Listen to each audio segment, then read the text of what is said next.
मित्रांनो, खरोखरच शेतकरी हा किती भाग्यवान आहे.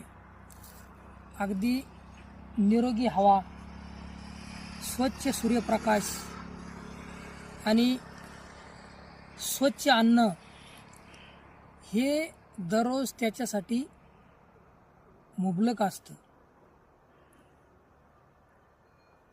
शेतामध्ये गेल्यानंतर अगदी मनाला प्रसन्न करणारा असा शेतातील तो हिरवेगारपणा,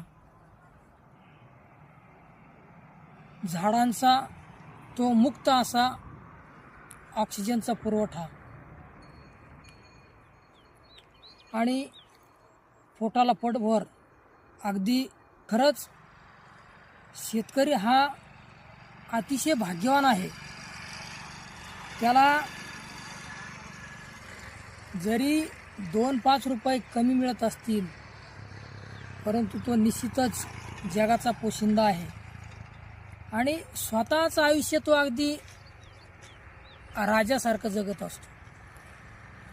शहरातील उदाहरण घेतलं तर अगदी जीव गदमरून टाकणारा असा त्या ठिकाणचा तो कोंदटपणा, जिकडं पाहाव तिकडं गाड्यांची धावपळ, अगदी प्रदूषित असं वातावरण, फक्त दिसतात त्या फक्त गगनचुंबी इमारती. मात्र खेड्यामध्ये शेतकऱ्यासारखा राजा माणूस हा दुसरा कोणी नाही. त्याच्या मनाला येईन त्यावेळेला तो काम करणार, त्याच्या मनाला येईन त्याप्रमाणे तो वागणार.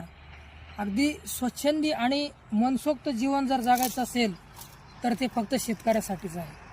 इतरांना मात्र फक्त टाईम बॉन्ड आणि टाईम बॉन्ड असा नियोजनबद्ध कार्यक्रम असतो. त्यामुळं त्यांना स्वास्थ्य लाभत नाही आणि म्हणून शेतकरी हा त्याच्या खिशात पैसा जरी कमी असला तरीसुद्धा तो अगदी आनंदात आहे.